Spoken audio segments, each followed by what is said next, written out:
Hello, this is Dr. Amig from UnabridgedMD, your friendly rheumatologist.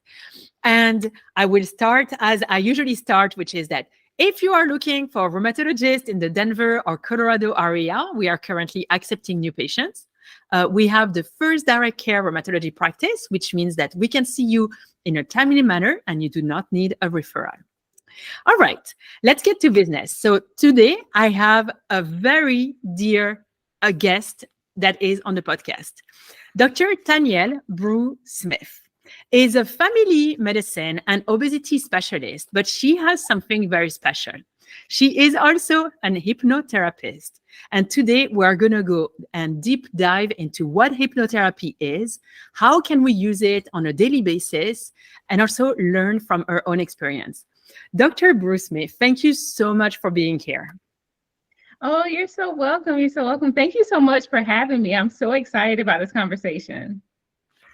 Absolutely. Well, me too. You have no idea. I've already shared this with like my auditors before. I was like, stay tuned. I'm bringing Dr. Brew on the podcast.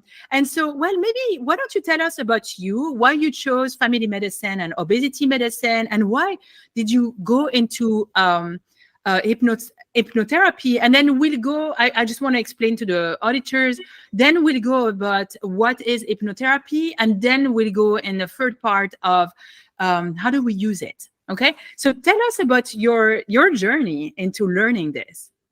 Oh, yes. So again, my name is Tanielle Brew Smith. I went into family medicine and obesity medicine. Well, let's start with family medicine. I just love taking care of groups of people. I love the thought of like taking care of the baby and also caring for the mom. And then I've had multiple times where it's been a grandmother, mother, child, all been my patients. And there's something about that being able to provide care for the family I just love and adore. And then I went into obesity medicine because I was obese, literally. Over the past several years, I've lost about 100 pounds. And people kept seeing me losing weight, and I figured, and I was just, doing different things and just trial and error. So I figured I probably should learn some evidence-based care because people keep referring patients to me. So I end up doing I got an extra board certification in obesity medicine, which has been incredible. I love that. And then hypnotherapy. How the heck did that come in? Actually, I went to grad school between undergrad and medical school, and we were able to take just an elective class. And I said, hypnotherapy, why not? So that was my first introduction to hypnotherapy. And I just learned about the unconscious mind and how you can use your words to make a lot of adjustments in people's lives. I didn't use that skill as much during medical school, of course, because I'm just trying to learn medicine. But then around my second or third year of working as a family medicine, obesity medicine doctor, I got extremely burned out, terribly burned out. And I'd already been learning about coaching because I used that for obesity medicine. But then I shifted into creating my own business, Brew Wellness Collective.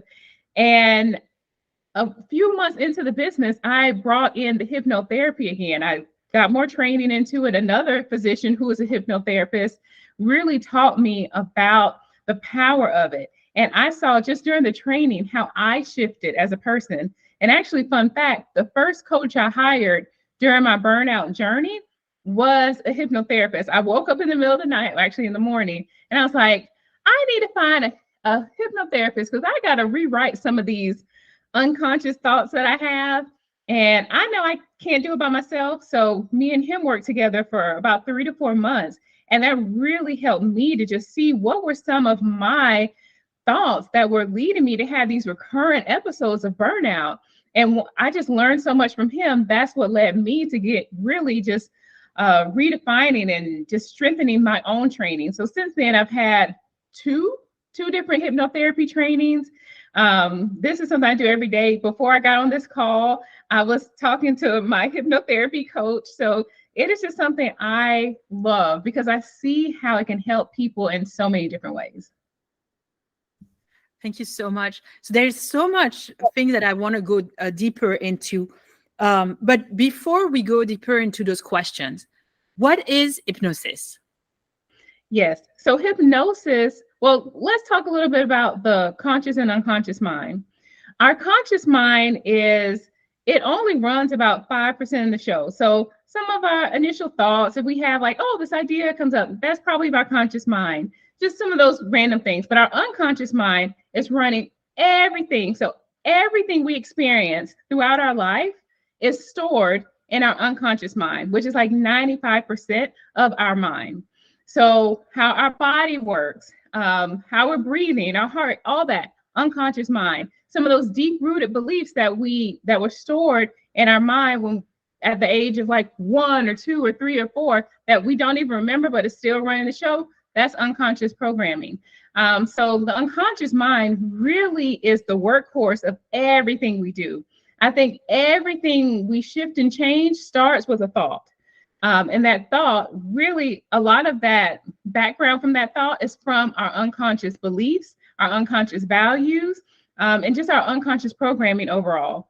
And so what hypnosis does is, I think of it as like a conversation with that unconscious. It's a way for the practitioner and way for the person to connect with that unconscious programming, thoughts, beliefs that they have for themselves. It can be done in a variety of different ways. Some people can just have a conversation and they can be hypnotized. Actually, people get hypnotized all the time. Some people get hypnotized by just like driving because they are in trance. Actually, it's just really they're in trance. But hypnosis is really having someone bring you into conversation with your unconscious or in connection with your unconscious. That's really interesting. Would you mind explaining what in trance means? Because I think it can mean so many meanings for layman's people. Yeah. So trance is anytime that it's different for different people. I think of it as like you're suddenly being run more by your unconscious mind than your conscious. So your focus is really on this one thing. For me, I talk about this with driving. Sometimes if I'm driving long distances, I'll be driving. I'm like, oh, 5 minutes have passed and I don't even remember how I got where I went. That is me kind of being in trance. And I literally, because I do this all the time, I'm constantly doing things to make sure that the conscious person is driving the car. But also we can be in trance sometime when we're watching Netflix.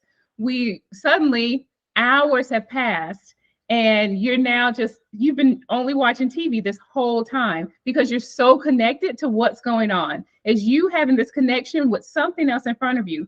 I have a candle right in front of me. Some people can go into trance by just staring at the flame of the candle. So they are suddenly in this hyper-focused state, hyper-awareness state, and they're connected more to their unconscious then. And a lot of times people don't have a lot of memory of what's going on when they're in trance. Yeah, that's fascinating. So I picked up like something that you said earlier. You said, I wanted to learn hypnosis so that I could use words to adjust people's lives.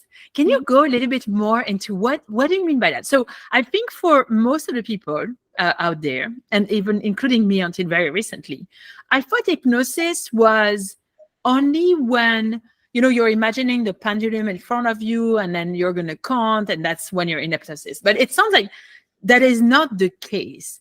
Can you talk a little bit more about that? I think that, I keep talking to my auditors about the power of the words, and I would love for you to explain how powerful things can be, like words and things like that.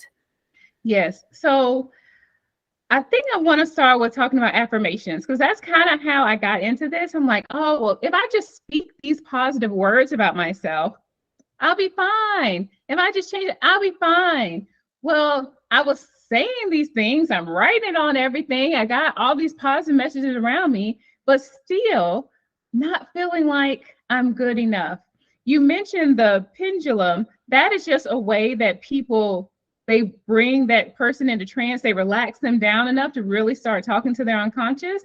But people can go into hypnosis by really just chatting. And what I do, let me just talk about me. What I do with Brew Wellness Collective and hypnosis is I am really trying to help people to release some of the negative programming that we just have in life. One of the big ones for me and my clients is not feeling good enough, not feeling worthy.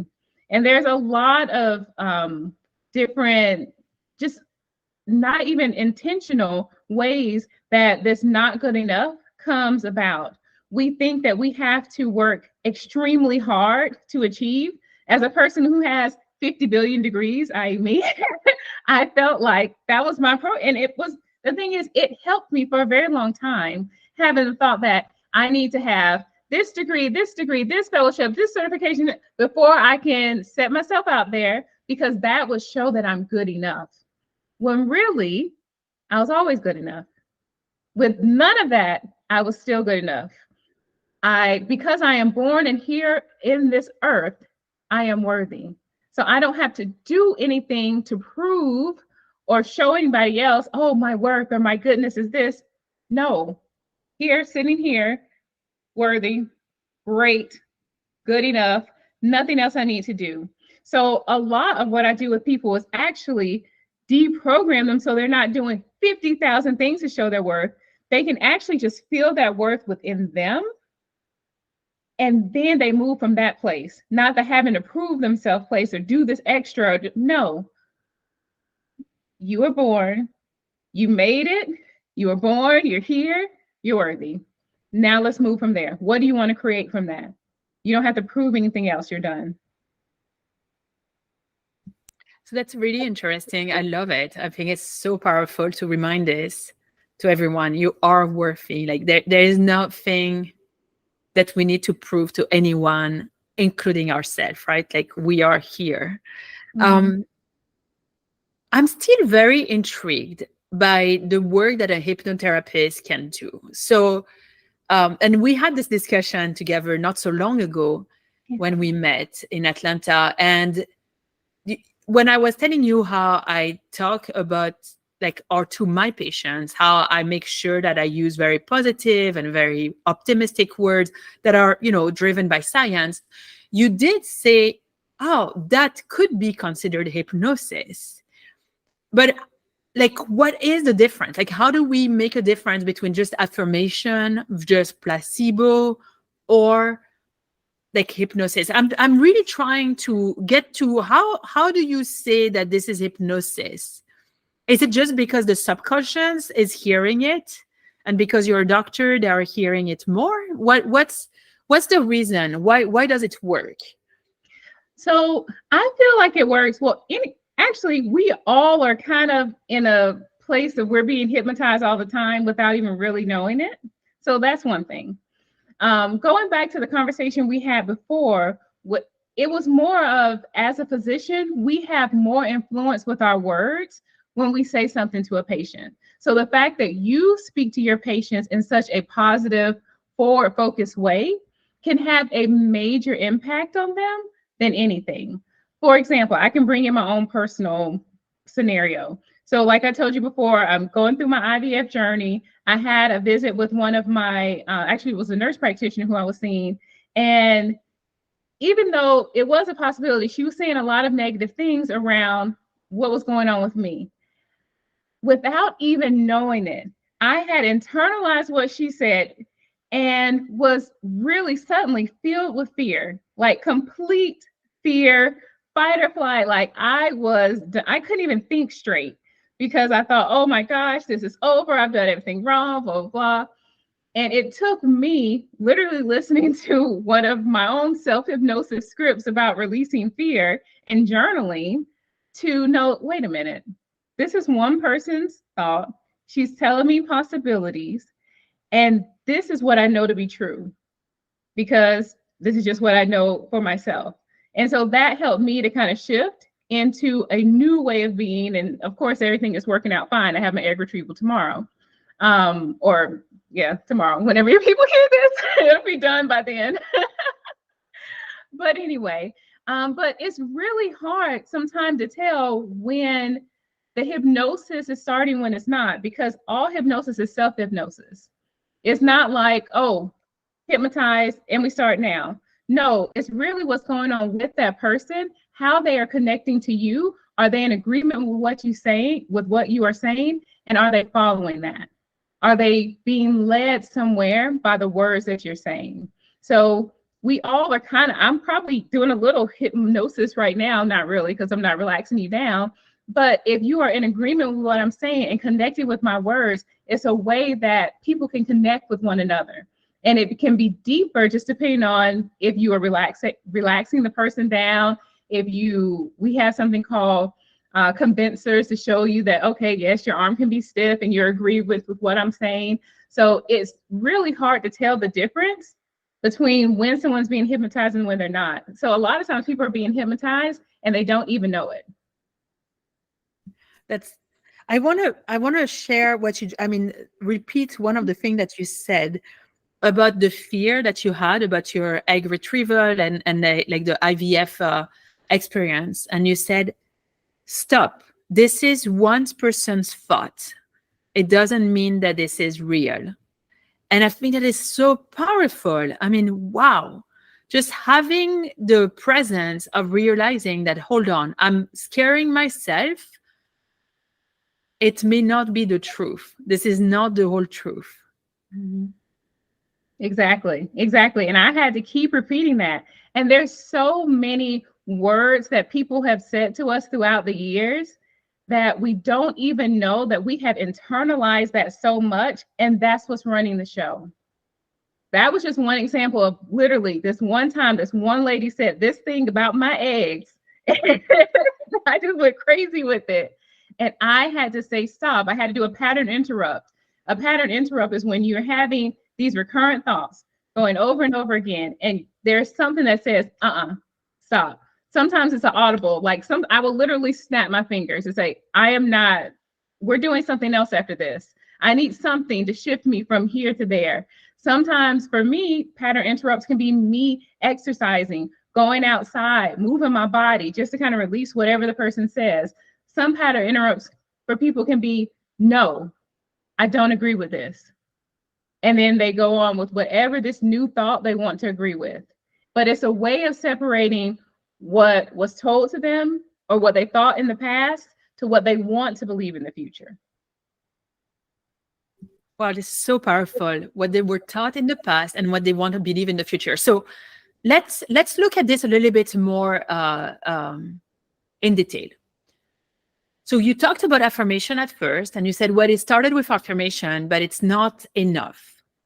And then you're giving us some tools to look at things with, I want to use the word equanimity, but it's it's so loaded and not everyone know what it means. So maybe we won't use that, but looking at what is real, what is the truth, right? It's just data. When we say you have rheumatoid arthritis, when we say you have cancer, it's just you have, that's it. Now, that doesn't mean that you die right away. It doesn't mean that you're going right away into the worst scenario. I mean, but no, you have to take care of it, and you're in the presence of the doctor so that we can help take care of it. What I'm trying to get here is, how do we make sure that, one, we recognize the pattern where we have to say stop, and how do we make sure that we live our lives really with the most I don't know what the word would be, but intentional, and making sure that it's going into the right place? It takes practice. So that brings in something I talk about with my clients, having a daily, some people call it a spiritual practice. I call it a daily reconnection practice, because if we are very busy just going about our day, you're not really thinking about, oh, what's going on with my thoughts? No, it's having a regular routine of something you do to reconnect back with yourself. For me, it's meditation / hypnosis, because it kind of gets merged into the same thing for me. Journaling helps me. When I had that episode with the lady, I just start writing out everything I thought. So, okay, she said this thing about my eggs. What did I make this mean? You mentioned about the rheumatoid arthritis. If someone gets a diagnosis of rheumatoid arthritis, okay, you have this diagnosis. In your mind, what does that mean to you? It's not just, oh, I have this diagnosis. For some people, it means, oh, I'm not going to be able to walk. But is it true? I don't know. But first, you have to sit and really see what it is I'm feeling inside. So whether it's journaling out, talking to a coach, whatever. But I think one way of having an intentional life is having a repetitive routine practice of reconnecting back to yourself and what it is that you want. So meditation, hypnosis, journaling, exercise can be that. Whatever it looks like for you as a way of connecting to yourself, that is a beautiful way of knowing when you are a little bit off from where you want to be. I love it. So to someone who's never done this, never done journaling or meditation or hypnosis, how do they know that they're reconnecting to themselves? Like how do you teach your clients, hey, this is where you want to go? Like, Yeah, the first step is we just set out the time to do it. The first few times you do it, you were like, what is this crapola? She should be doing this. I don't understand. So the first few times, your mind is probably filled with so many different things, and it's just getting into the practice of doing it in a consistent way. But as an easy way, so for journaling, what I do with journaling is actually probably not what most people consider journaling. I do gratitude. So I start out my journaling with 3 to 5 things that I'm grateful for, just to get me in the practice of sitting down and writing. So most of the times it's my husband, my dog, my coach, somebody like that. And then I make it a little easier on myself. I do something what I call hypnotic writing. So I take that affirmation that people talk about, or just some thought that's in my head, and I write it over and over and over and over again. I think I have my journal right here. I'm trying to remember what I wrote today. Oh, it's good. The other day I wrote, I'm a mother, and I literally just write it over and over and over and over and over again. So it's some kind of thought that I want to feel and experience, and I just write that, and it does a lot. By the end of me writing this, I don't know how many times I wrote, maybe 30 times, your mind starts to search. Are you a mother? And what ways are you a mother? It's almost kind of like putting yourself in trance to figure out where's the evidence of this thing. Sometimes I write, I am safe, I am safe, I am safe. I don't have to think about it a lot. It's for my brain to find what is safety for me. And that's so important. I need to know that I'm safe. I am open to receive. Like, I find the most basic, it doesn't have to be super complicated because I'm writing it a whole bunch of times. It's not a thesis, but I find one-liners and I just write that over and over and over again so I can feel that in me and know that that is me. Wow. I absolutely love it. So, the show is about hope. And so I wonder if before we kind of wrap up this episode, you could tell us a history of hope. I mean, I'm sure you have a million, but maybe like a history of hope of one of your clients, something that would give hope to everyone that's listening to the episode. Oh, yes. So when I start working with a client, I don't have a general idea. Most coaches are like, if you work with me, you're going to get $1 billion. You're going to have $1 billion business. No, I don't have that. If you work with me, we're going to uncover what's happening with you and your unconscious, your blocks. We're going to release them, and you're going to move on to have a life that is fulfilled and successful and all that. So I don't have that end goal. But there was one client that I was working with, and she was starting home. She's a doctor as well. She was starting her own business. And also in her personal life, she had been like dating different people, whatnot, but never really saw herself like having children or having a family, anything like that.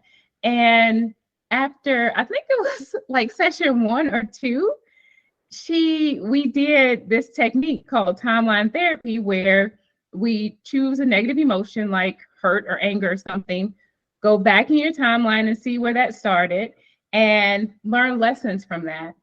And as she was learning lessons from it, she was like, I see that I'm holding on to things a little bit too much. And by the end of it, when she comes back to the present and is able to see how she's going to apply these learnings to the future so she can be successful, she was like, I really see myself as like, I want to be a grandma. I want to be the cool grandma. But in order for me to be a grandma, actually, I'm not having kids. I'm not having a family. Like, she never even saw herself like being a mother or having children or anything like that. She's like, I see a little bit more for myself because I'm doing all this because I'm building this foundation that's not just for me, but it's for my family. And I want to set them up to be successful. And that's why I'm doing this. So she came in to coaching with me to help her with her business. Now, I mean, of course, she's doing great in her business, but she also is like, my mind is now open to dating. Like, she's talking to people now because she's like, well, if I want to have a family, kind of need to date somebody. So now she's like dating and putting herself out there in different ways and really being comfortable with how she feels about stuff and asserting herself in different ways, telling people what she wants and what she needs. And so it's just like night and day difference with her. So that's my kind of little story of hope for my clients. Wow, that's so cool. I love it. I love the story. It's such a beautiful story. Wow. So, Dr. Brew Smith, where can we find you? So you can find me all over the social medias, Brew Wellness Collective, BREW Wellness Collective. My favorite place to land is Instagram. I make so I really just work off of my intuition. So if I have like, oh, I should talk about blank, I will stop whatever I'm doing and make a video, whether I'm in the car, coming from the gym, at work, I'm go for a walk, video done. And then I give it to my social media person and she makes it great. So I love Instagram. You can also go to my website to learn more about my different offerings, www.brewwellnesscollective.com. So BREW wellnesscollective.com. Love it. Well, thank you so much. I mean, I have to tell you, as I'm listening to you, I'm like, I want to learn how to use hypnotherapy in my practice because I'm certain now that I'm using it without knowing. Yeah. I tell my patients to journal. I tell my patients to do affirmation. I tell my patients to do visualization.